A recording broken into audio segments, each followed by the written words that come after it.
அவர் செய்த அற்புதங்கள் ஆராய்ந்தபடியாகவே அவருடைய அன்பிற்கு அளவே இல்லை. அம்மா எல்லாரும் இருதயத்துல கணக்கு வச்சு மனசார இயேசுவுக்கு நன்றி சொல்லலாம்.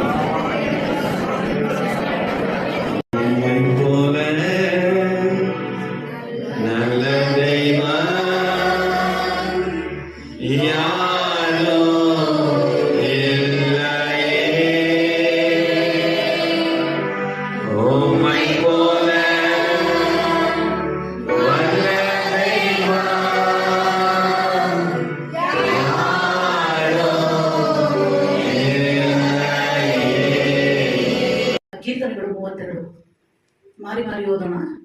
ಯಾವನ ದ್ರೋಹವು ಪರಿಹಾರವಾಗಿದೆಯೋ, ಯಾವನ ಪಾಪವು ಕ್ಷಮಿಸಲ್ಪಟ್ಟಿದೆಯೋ ಅವನೇ ಧನ್ಯನು.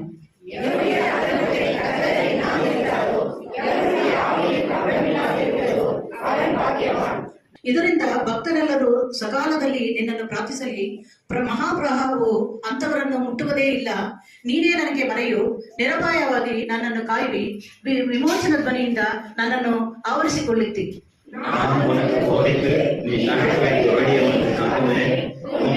கண்ணை வைத்து உனக்கு ஆலோசனை சொல்றேன்.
பரிசுத்தாவின் அபிஷேகத்தை எனக்கு கொடுங்கன்னு சொல்லுங்க. ஆமென். பெருமையான பாத்திரத்தை நிரப்புங்கன்னு சொல்லுங்க. ஹல்லேலூயா, ஹல்லேலூயா. இன்னைக்கு எனக்கு ஏமாற்றம் இருக்கக்கூடாதுன்னு சொல்லுங்க. அப்படியே கர்த்தருடைய சமூகத்தில் மன்றாடி ஜெபிக்கிறோம், மன்றாடி ஜெபிக்கிறோம்.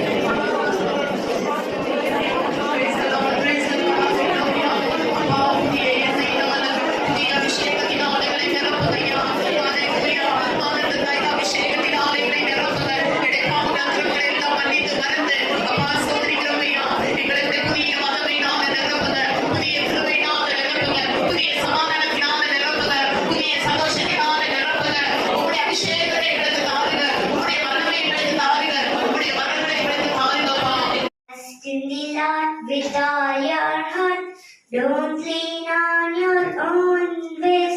Trust in the Lord with all your heart, He will guide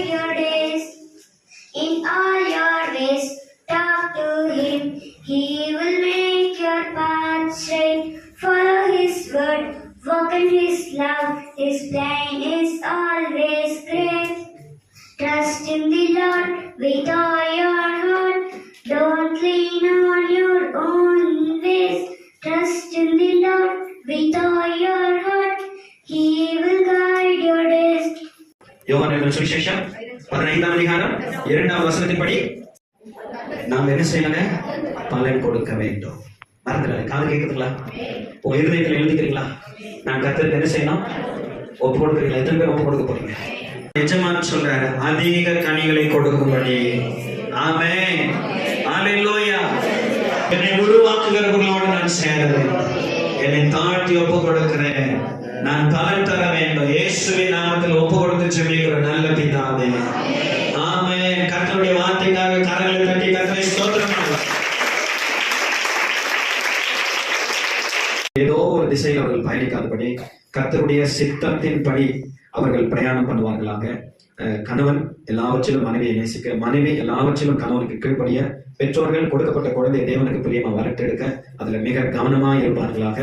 நல்லா செபிப்பார்களாக. நல்லா வேதம் வாசித்து தியானித்து அதை புரிந்து கொண்டு உணர்ந்து அதன்படி நடப்பார்களாக. நல்ல கனி கொடுப்பார்களாக. சபையில கிறிஸ்துவுக்காக நல்ல கனி கொடுப்பார்களாக என்று சொல்லி வாழ்த்துக்கிறேன். அப்ப அவர்களுக்கு ஆவிக்குரிய அபிஷேகத்தை வரங்களை அவர்களுக்கு வாய்க்க பண்ணுங்க. அந்த வரங்களை பயன்படுத்தி இந்த ராஜ்யத்தை கட்டுவார்களாக. உங்க நாமம் மகிமைப்படுவதாக. உடைய பண தேவைகள், பொருளாதாரத்தை, சந்தையும், அவருடைய வேலைகளை ஆசீர்வதியும், உடைய குடும்பத்தை ஆசீர்வதியும். அப்ப அவருடைய எதிர்காலத்தை கர்த்தருடைய கையில ஒப்புக் கொடுக்கிறேன். வசனம் சொல்கிறது, காலங்கள் உம்முடைய கரத்தில் அல்லவோ இருக்கிறது. எனவே உம்முடைய கரத்தில் இந்த புது வருஷத்தை அவர்களுக்கு நீ கூட்டி கொடுக்க போவதற்காக நன்றி சொல்லி இந்த குடும்பத்தை அப்பா நீர் வேலையடித்து பாதுகாத்துக் கொள்ள வேண்டும் என்று எல்லாரும் இயேசு கிறிஸ்துவின் நாமத்தில் ஒருமனப்பட்டு செபிக்கிறோம். எங்கள் ஜீவனுள்ள நல்ல பிதாவே. ஆமென். ஆமென்.